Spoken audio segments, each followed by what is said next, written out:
Assalamualaikum warahmatullahi wabarakatuh. Selamat pagi anak-anakku. Bagaimana kabarnya hari ini? Semoga kalian dalam keadaan sehat. Alhamdulillah kita bisa bertemu kembali dalam pelajaran PPKN. Sebelumnya Bapak ucapkan selamat kepada kalian karena sekarang kalian sudah berada di kelas 9. Pada pertemuan pertama ini, kita akan belajar tentang dinamika perwujudan Pancasila sebagai dasar negara dan pandangan hidup bangsa.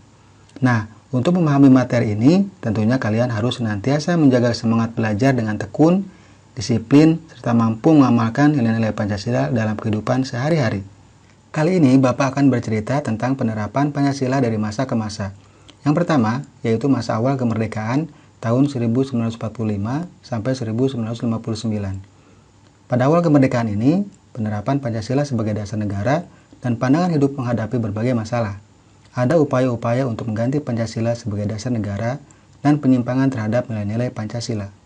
Beberapa di antaranya adalah pemberontakan Partai Komunis Indonesia atau PKI di Madiun pada tanggal 18 September 1948 yang dipimpin oleh Musso.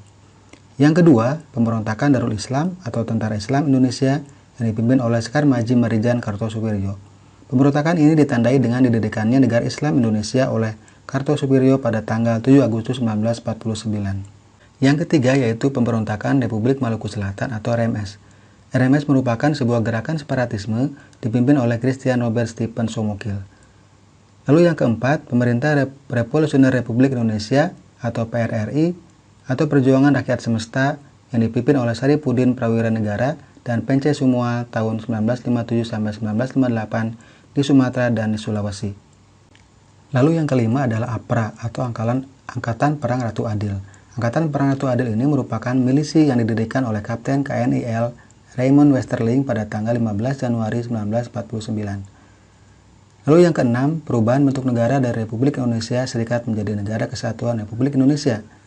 Sedangkan konstitusi yang berlaku adalah Undang-Undang Dasar Sementara 1950. Setelah masa awal kemerdekaan berakhir, masuklah ke masa yang kedua, yaitu masa Orde Lama. Masa Orde Lama ini terjadi pada tahun 1959 sampai 1966. Periode ini dikenal sebagai periode demokrasi terpimpin. Demokrasi terpimpin merupakan sebuah sistem demokrasi yang seluruh keputusan dan pemikiran dalam pemerintahan negara berpusat pada pemimpin negara. Pemimpin negara saat itu adalah Presiden Soekarno. Beberapa penyimpangan terhadap Pancasila dan UUD 45 di masa Orde Lama diantaranya sebagai berikut. Yang pertama, Presiden Soekarno ditetapkan sebagai presiden seumur hidup. Lalu yang kedua, Presiden mengeluarkan penetapan Presiden nomor 3/1960 tanggal 5 Maret 1960 yang membubarkan DPR hasil pemilu 1955. Lalu penyimpangan yang ketiga, Presiden membentuk MPRS yang anggota-anggotanya terdiri atas anggota DPR GR, utusan daerah, dan utusan golongan yang semuanya diangkat serta diberhentikan oleh Presiden. Setelah masa Orde Lama berakhir, masuklah ke masa yang ketiga yaitu masa Orde Baru. Era baru dalam pemerintahan dimulai setelah melalui masa transisi yang singkat, yaitu antara tahun 1966 sampai 1968 ketika Jenderal Soeharto dipilih menjadi Presiden Republik Indonesia. Era tersebut kemudian dikenal sebagai Orde Baru dengan konsep demokrasi Pancasila. Pada masa ini, lembaga kepresidenan merupakan pengontrol utama lembaga negara lainnya, baik yang bersifat suprastruktural seperti DPR, MPR, DPA, BPK, dan MA, maupun yang bersifat infrastruktur seperti LSM, partai politik, dan sebagainya. Pada masa ini pula, kebebasan berpolitik dibatasi dengan jumlah para partai politik yang terbatas pada 3 partai saja, yaitu Partai Persatuan Pembangunan atau P3, Golongan Karya atau Golkar, dan Partai Demokrasi Indonesia atau PDI. Kemudian masa yang keempat adalah masa reformasi, yang terjadi pada tahun 1998 hingga sekarang.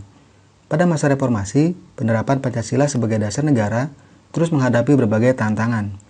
Pada masa reformasi, kondisi kehidupan masyarakat diwarnai oleh kehidupan yang serba bebas.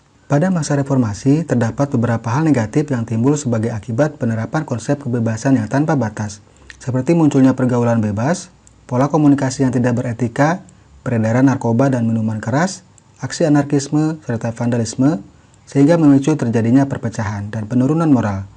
Tantangan lain dalam penerapan Pancasila di era reformasi adalah menurunnya rasa persatuan dan kesatuan di antara sesama warga bangsa saat ini.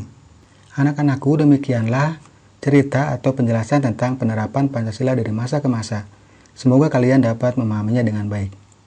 Baik, itu saja pelajaran hari ini. Semoga kita bisa bertemu kembali di pertemuan yang akan datang minggu depan.